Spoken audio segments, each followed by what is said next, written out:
What's up, pussies? I'm the Heavy Metal Dick, and this is Heavy Metal Homesteading. Today, we're going to get into our very first harvest of our very first product in the garden.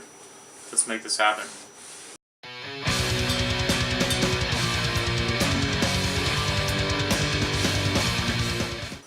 Alright, so first thing to come out of our garden this year is fucking garlic scapes. So if you've never seen a garlic scape before, this is what they look like. Some of these were harvested a little bit late. Usually you want to harvest them when they're kind of sitting in about that position, where they're on about a 90-degree angle. They'll be nice and tender all the way through. The longer you let them harvest, or the longer you let them grow before harvesting, the stalk will get tougher and tougher further up. The bottom's always a little bit tough, kind of like asparagus. But, you know, it'll get woodier and woodier the longer you let it go. And then this flower here will get to be a bit bitter as well. If you grow garlic and you've never harvested garlic scapes, fucking rip out in your garden right now, because it's probably too late depending upon where you are, but get these things. They're fucking awesome. Just saute them in some butter and some salt and pepper. They're brilliant. You know, anywhere else that you use garlic or green onions or both, garlic scapes are fantastic. So today what we're going to do is, as you can see, they're a little bit yellow on the top because we picked these close to a week ago now. We've had a number of meals with them. We still have a shitload left, so we're going to make a little bit of garlic scape pesto. We're going to cut that rotten, shitty, yellow-looking piece off the top. Throw that in the compost, and then we're just going to cut them into random chunks and chuck them in the food processor.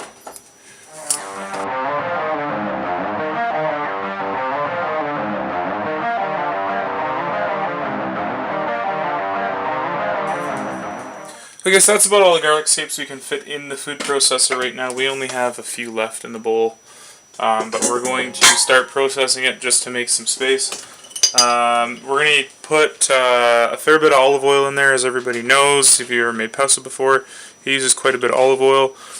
And olive oil, you know, it makes it a liquidy and makes it a sauce. But a little known fact, the olive oil actually also coats everything and prevents it from oxidizing.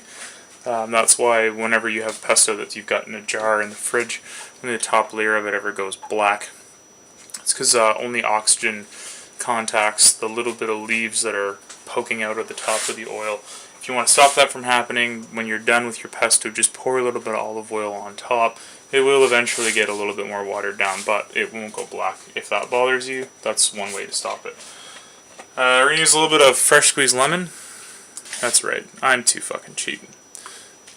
Lemons in Canada are super dry and really expensive, so I just use this bullshit. Fair amount of cracked black pepper and some salt. Ideally, when you're making pesto, using coarse salt is the best thing to do, because the large granules and the sharp edges actually help break up whatever you're making your pesto out of a little bit better.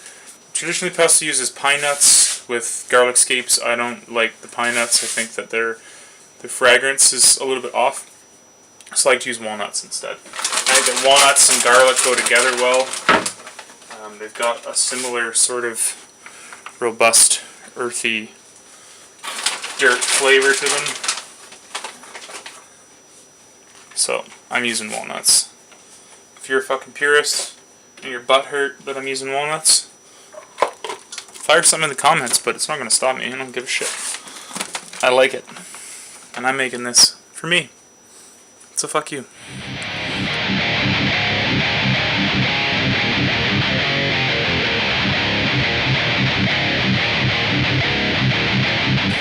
Alright, so now that we processed the ever-loving fuck out of this, we're just going to open it up, take a look. It's not super smooth, there's still some big chunks, and it's really, really thick. If you've watched a decent amount of my cooking stuff on this channel, you'll notice that I don't measure stuff hardly fucking at all. It's just because after years and years and years, 12 years as a professional chef, I can do most things just by the way they look and the way they taste. So just by looking at this pesto, you can see that it's very, very green and a little bit pale, which tells me that there isn't enough nuts in it, so we're going to throw a couple more handfuls of nuts at it. Partially that was because there wasn't really room to throw the right amount of nuts to begin with. Here we go. And being as it's super silly thick, we're going to throw some more olive oil in it too. And the way that I usually like to do that is I turn the machine on and I drizzle the olive oil down in the hole until it looks like it's the right consistency, and then we'll adjust the seasoning.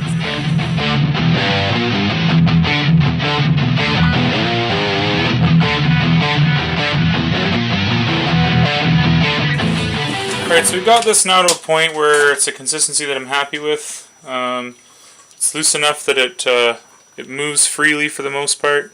The bottom of it's a bit thinner than the top, as always when you're running a food processor, but it's still thick enough that, you know, it can be used as a sauce or a spread. So we're going to taste it. Be warned, this shit will be really spicy if it doesn't have enough lemon juice and enough salt in it, and enough nuts. It should have a bit of a kick in the background because it's fresh garlic scapes. It should be a little bit earthy tasting, and that'll come from the nuts and from the bottom part of the scapes that are a little bit more earthy. The further up you go, the more freshness and the more spice you'll get. So I'm getting some of the earthiness, a bit of the spice, but just overall the flavor is a little bit mellow, so we're just going to get a little bit more salt in there, a little bit more lemon juice to just kick it up a notch. The lemon juice is going to help bring out some of the fresh notes too. Okay, mix that up again.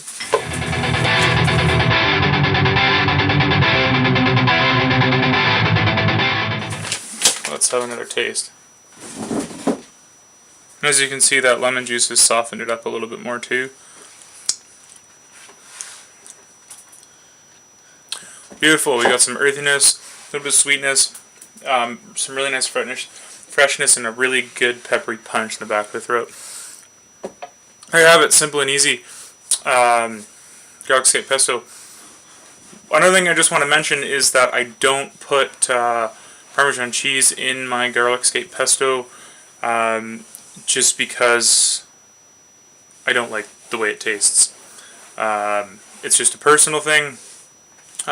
Pesto traditionally does have a bit of cheese in it, but I just don't like it with the garlic scapes. So, you know, do the same thing, throw cheese in it if you want, or don't, or, you know, make a small batch and try it and see. Alright, Garlic Scape Pesto. If you like that, hit the like. If you want to see more of what we do with our preserves as they come out of the garden, make sure you subscribe to the channel. Check me out on social media, Facebook, Twitter, Instagram, all that shit's in the description box below. We'll be doing lots more of this stuff, so stay posted. Fuck you.